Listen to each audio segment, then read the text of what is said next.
She was barely the size of a human fist. Her eyes hadn't fully adjusted to the light. Her paws hadn't yet learned the weight of the world beneath them. But somewhere deep in the architecture of her instinct, something ancient was already awake. And today, everything was about to change. You are about to witness something that happens only once in a lifetime. Not in a zoo, not behind glass, not narrated by a researcher in a lab coat pointing at a map. Right here, in the open, in the brutal, honest, unforgiving heart of the African savanna. A baby honey badger, one of the most ferocious animals pound for pound ever to walk this earth, is about to face her first real test. She doesn't know it yet, but the savanna already does. That lizard on that rock has survived 17 predator encounters in the last dry season alone. It has outrun a monitor, escaped a secretary bird, confused a young jackal into giving up entirely. It is not afraid. It has never had a reason to be. But today, something new is coming out of the earth, and neither of them is ready for what happens next. If this kind of raw, unfiltered wildlife story hits different for you, smash that subscribe button right now and ring the notification bell. We drop stories like this every single week. Stories the mainstream nature channels won't slow down long enough to tell. Stay with this one. Every second is worth it. The African savanna doesn't do gentle mornings. The moment the sun clears the horizon, the hunt begins. Not for some animals, for all of them. Every creature that slept through the night is now a target, a competitor, or a meal, sometimes all three at once. The heat rises fast here. By mid-morning, the ground temperature at surface level can exceed 50 degrees Celsius. Reptiles, cold-blooded, dependent on that warmth, will be the first ones out. The Mwanza flat-headed rock Agama is already in position. That cobalt blue torso, that head blazing with red-orange fire. He burns with color like something that should not exist in a world this harsh. This rock is not just a rock. This is his throne.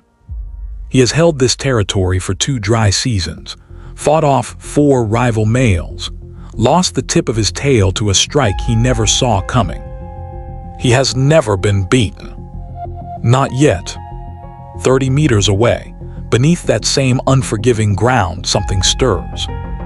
The mother honey badger has been awake for an hour, her cub pressed against her flank, still half asleep, but the mother has made a decision. Today is the day. This animal does not understand the concept of being outmatched. She has been documented driving lions off kills, filmed walking through a cobra strike, absorbing the venom, collapsing, and waking up 20 minutes later to finish eating the snake. She pauses at the burrow entrance, 4 seconds, reads the wind, catalogs everything. Then she moves. And then there is the cub. 8 weeks old. She stumbles into the light, squints, takes 1 step forward, and immediately tries to bite a pebble. The pebble wins this round. But here is what you need to understand about this stumbling, wide-eyed creature. She is not playing. Every stumble is her nervous system mapping the terrain. Every bite is her jaw calibrating its grip pressure. Every sniff is her building a library of scents she will use for the rest of her life. She is not just wandering. She is becoming. The mother freezes, her nose almost touching the earth, 1 paw raised mid-step. She has caught a scent, not the jackal, not the distant zebra, something smaller, something close. Something reptile. Across 15 meters of open scrub, on a low, flat rock baking in the morning sun, the Agama sits, still as paint, blazing with color. She doesn't charge. Charging is the last tool you reach for, not the first. Instead, she begins to teach. And the first lesson is the hardest one to learn anywhere on Earth. Patience. Watch how she moves. Low center of gravity, chest nearly brushing the earth, head elevated so her eyes stay locked on the target. The cub watches, then, with the earnest precision of a child copying a master, she tries.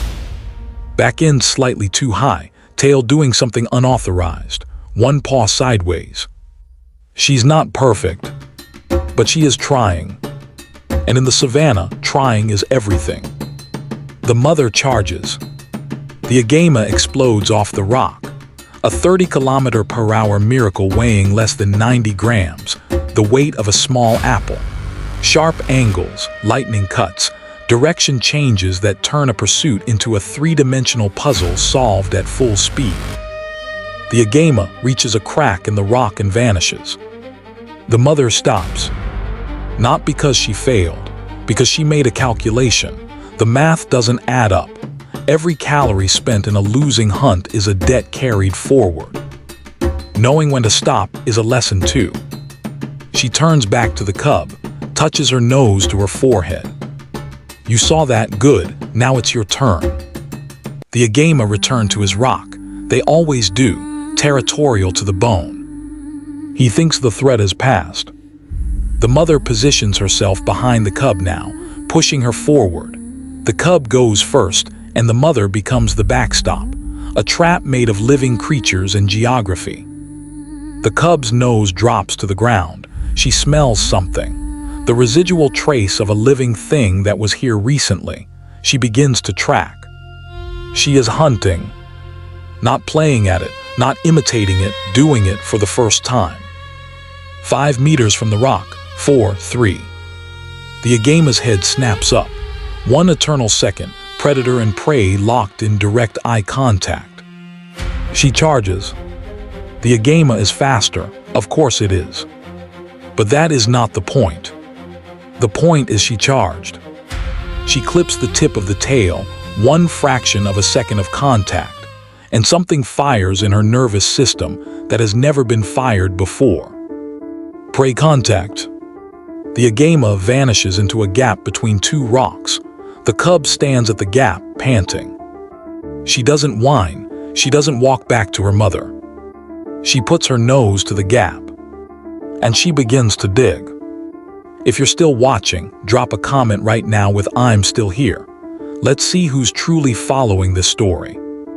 This is the honey badger, right here. The refusal to accept that something is beyond reach just because it has moved beyond immediate grasp. She feels the vibration of her prey shifting inside the rock, stops, repositions 3 steps left, begins digging again. She just reasoned through solid rock. That is not instinct, that is thinking. The Agama makes its decision. The digging isn't stopping. It breaks cover and the cub is a half second behind. Half a second. It narrows. The Agama tries its final trick, the dead stop and flatten. Press against the earth, kill the color display, wait. It has worked before, confused a jackal for 3 full seconds. The cub runs 3 steps past it, stops, turns, and looks directly at it. She didn't hunt by sight alone. She tracked through the scent trail, looped back, triangulated. She hunted by everything. She charges one final time, jaws closing on the Agama's midsection. Both animals tumble. The Agama thrashes. The tail cracks across her face. It bites her ear. She holds. She repositions to the neck. The killing grip. Not perfectly, there is more to learn, but functionally. Irreversibly. The electric blue. The burning red-orange. The colors that declared this animal's presence on this rock for 2 full seasons. They begin to mute. The cub holds on until it is finished. The mother stands 4 feet away and watches. She does not take the kill. She does not help. This is the most important thing she will do today. Not help, watch. Because the cub doesn't need to be saved. She needs to be witnessed. The mother presses her forehead against the cub's. 1 second, no words, no sound. But it means everything. You did it, you are real. This is who you are now. The cub carries her kill across the open ground, head held high, gait slightly staggered with the weight. She does not put it down. The savannah doesn't acknowledge what just happened. The zebras don't raise their heads. The world continues its indifferent, magnificent business. And that is the highest compliment the wilderness knows how to pay. You belong here. You don't need acknowledging. You simply are. One day, not far from now, she will emerge from her own burrow. She will look at her own cub, and she will show them what was shown to her. On a rock, in the dust, in the morning light, against a lizard that didn't know what was coming. And the whole impossible, brutal, beautiful cycle will begin again. If you made it to the end, drop first kill in the comments. I read every single one. Subscribe and hit the bell, the next story is already waiting. We don't do short, we don't do surface. We go all the way, and every notification you turn on is another story like this one landing directly in your feed. We don't do short, we don't do surface. We go all the way in every single time, every single time. The next story is already waiting.